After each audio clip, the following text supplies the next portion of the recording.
The miracles of Moses in the presence of Pharaoh.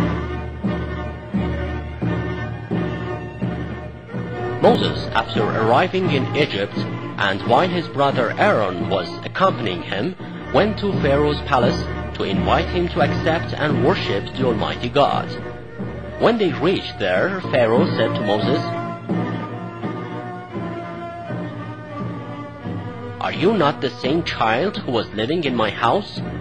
You lived among us for some years, and I brought you up. Now how dare you invite me to your God?" Moses replied, "I have now been appointed by God to be the prophet of Israelites, and I shall take them with me and guide them." Pharaoh said, "Who is this God of the whole world?" Moses answered, "He is the creator of the earth and heavens."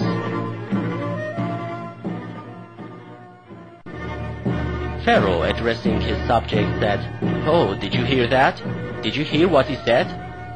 If you don't give up these false claims, and if you select or worship any god rather than me, I'll put you into jail."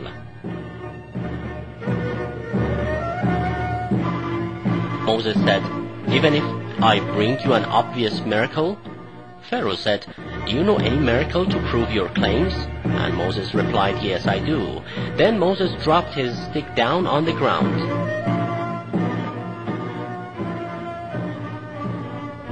"Oh, a dragon," said Pharaoh. "You too are sorcerers. I don't think anyone would accept and believe in your God with such lies."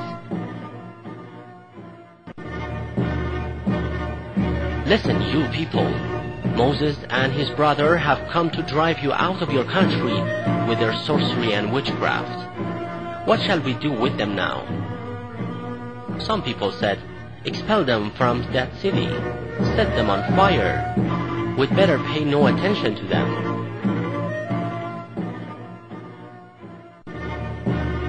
At this time, one of them, in order to please Pharaoh, suggested, "You great Pharaoh, how about keeping them here, and in one of the ceremonies, in a magnificent occasion, call all the magicians and sorcerers to compete with them? It will also be entertaining."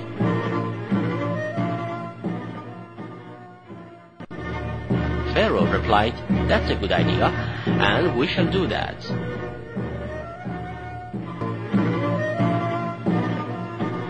Following this, Pharaoh ordered to call some magicians and sorcerers to his presence so that they could compete and prove their genuineness before a great many of people and in a very auspicious occasion. That day finally came, and in such a situation, the sorcerers told Moses,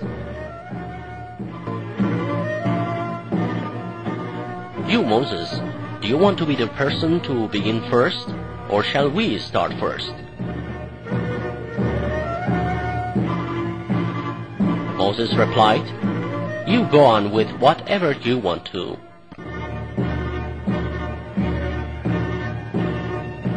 The sorcerers said, "All right, now my friends, drop your robes and sticks, so that Moses would see how we also can do sorcery and magic." Moses then suddenly dropped his stick and said, "Now you watch it."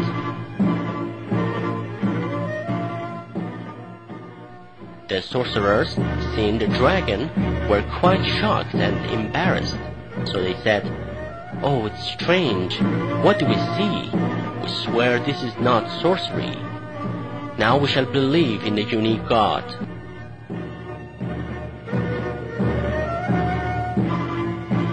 At this time, Pharaoh turned to them and said, "What do you mean?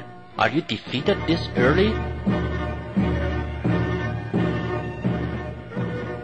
Sorcerers replied, "These are miracles from God, and they are not sorcery or anything like that."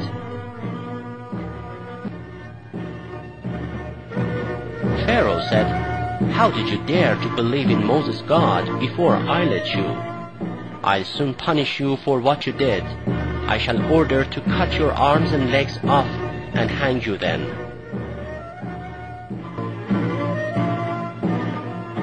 But the sorcerers had come to believe in God and were no more afraid of Pharaoh's threats. Pharaoh, finding that he could not defeat Moses, even with the help of his sorcerers, was very harassed and furious.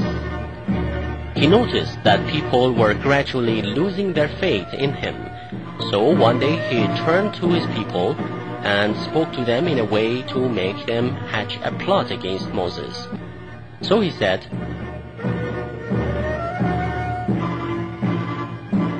"I can't stand Moses in this land anymore." People wondered, why? What has happened?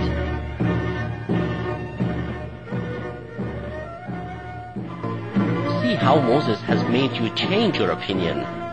He will put up corruption in this land and mislead the people."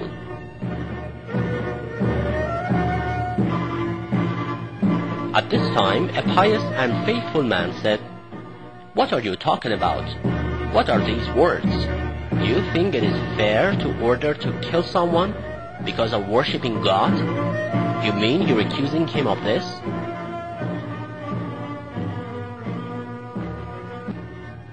Pharaoh replied, "He is nothing but a liar." The pious man said, "A liar? But he showed you his clear proofs, and he brought you enough evidence." People said together,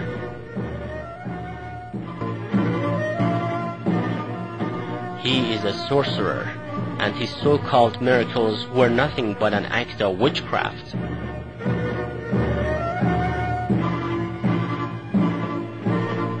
The pious man turned to them and said, "There will be no loss or harm for you if he lies about his claims, for in that case he'll be punished for his lying. But what if he is truthful in what he claims?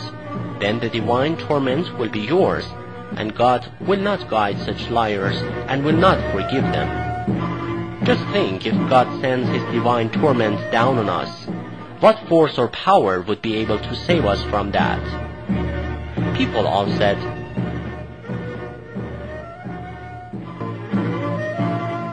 "God's torment?" The man replied, "Yes. You may have the same destiny as the folks of Noah, Ad, and Thamud."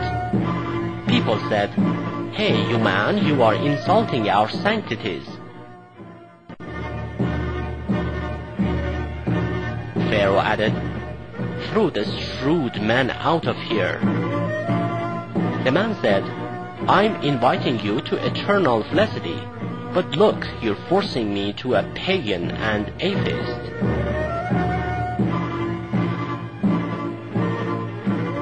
"Silence! Keep out of here!"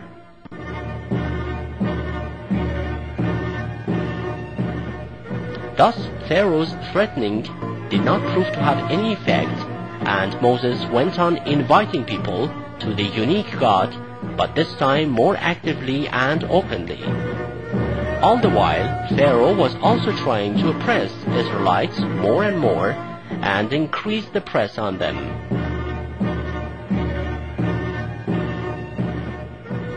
At this time, God, through an inspiration, commanded Moses to go to Pharaoh and say, "Beware thou, Pharaoh, for God will soon send thou and followers a very severe torment."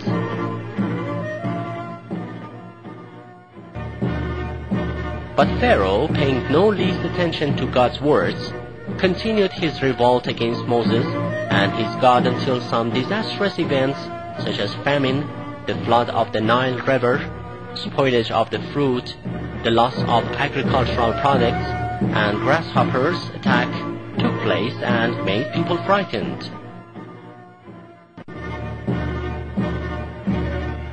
At the time of these disasters, people came to Moses and started to beg him and say, "Ask your God to remove these disasters from our land, and we shall believe in him."